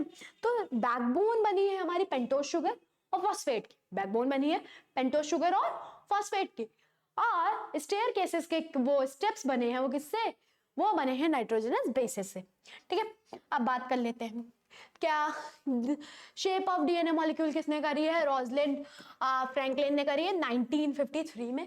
देखो पूछा नहीं जाएगा, बट हाँ अगर तुम लोग याद कर पाओ तो अच्छी बात है, ठीक है। अब जैसा कि हम लोग जानते हैं डीएनए एक मैक्रो मॉलिक्यूल है, मैक्रो मतलब बहुत बड़ा मॉलिक्यूल है ना, कंपोज्ड ऑफ 2 कॉम्प्लीमेंट्री स्ट्रैंड्स। मैंने बताया 2 कॉम्प्लीमेंट्री स्ट्रैंड्स होंगे, एक ये स्ट्रैंड, एक ये स्ट्रैंड, और इनके ये एक कॉमन एक्सिस के थ्रू क्या कर रहे होंगे, हेलिक्स बना रहे होंगे। कॉमन एक्सिस होगी उसके अराउंड हेलिक्स बना रहे होंगे, तो ये डबल हेलिकल स्ट्रक्चर होता है। फिर डबल हेलिकल स्ट्रक्चर किसने मतलब पढ़ा समझा, वो थे हमारे 1953 में वॉटसन एंड क्रिक ने पढ़ा भाई, बताया हम लोगों को कि जो डीएनए का स्ट्रक्चर होता है वो डबल हेलिक होता है, ऐसे ऐसे इसमें स्ट्रक्चर में ये चीजें होती हैं। ये सारी हमारी चीजें किसने बताई, हमारे वॉटसन एंड क्रिक ने बताई, ठीक है। अब स्ट्रक्चर की बात करें तो हर डीएनए का स्ट्रैंड वो किससे बना होगा, रिपीटिंग यूनिट ऑफ न्यूक्लियोटाइड। अब न्यूक्लियोटाइड क्या होता है भाई, न्यूक्लियोटाइड होता है पेंटोज शुगर, पेंटोज शुगर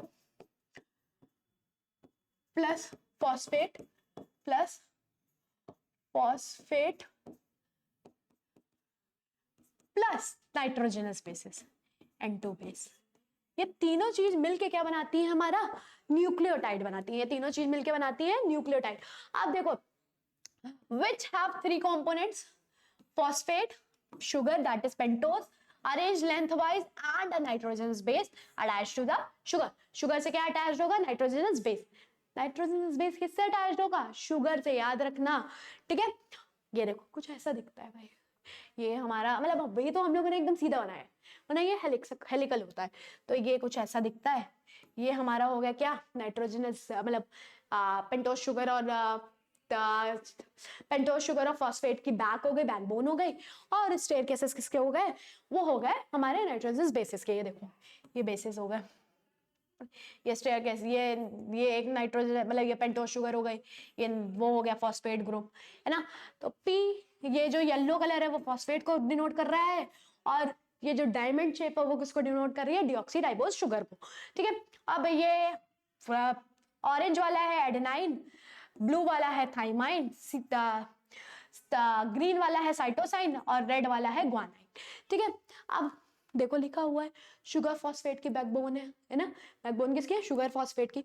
अब देखो ए एडेनाइन थाइमाइन से, और साइटोसाइन ग्वानिन से, ए टी के साथ डबल बॉन्ड बनाएगा, सी जी के साथ ट्रिपल बॉन्ड बनाएगी, ठीक है। ए टी के साथ डबल बॉन्ड बनाएगा और सी जी के साथ ट्रिपल बॉन्ड बनाएगी। The DNA molecule contain 4 nitrogenous bases, adenine, guanine, thymine, cytosine, है ना। 4 हो गए, एडेनाइन हो गया, थाइमाइन हो गया, ग्वानाइन हो गया, साइटोसाइन हो गया, ठीक है।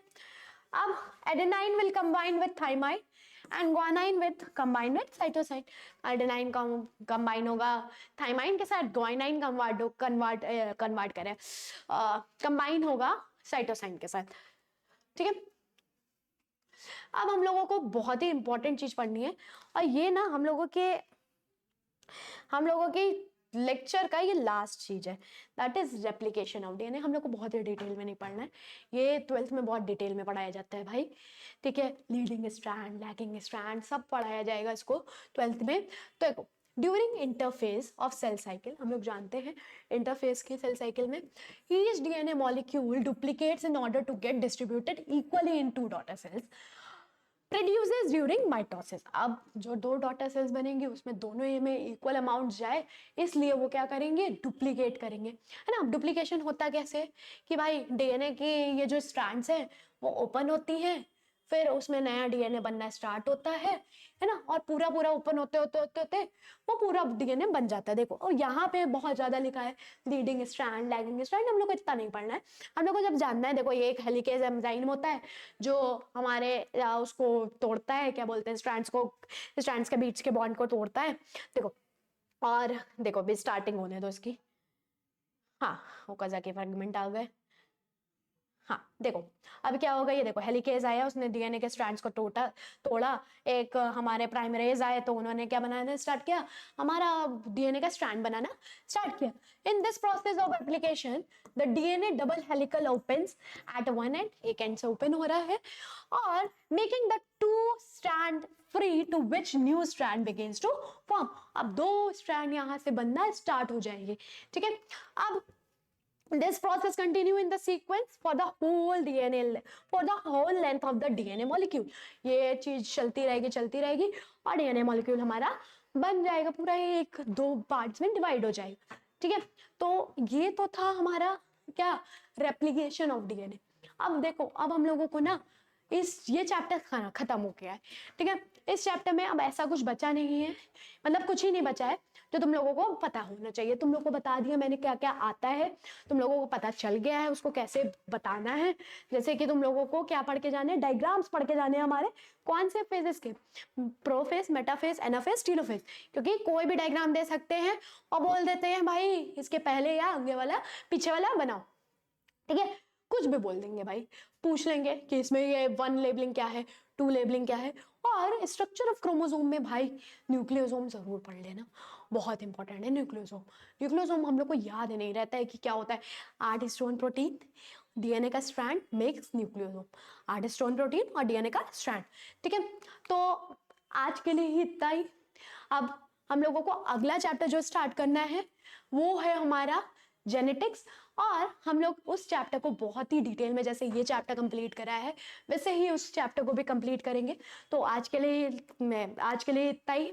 अब हम लोग अगले सेशन में जरूर मिलते हैं, बाय बाय।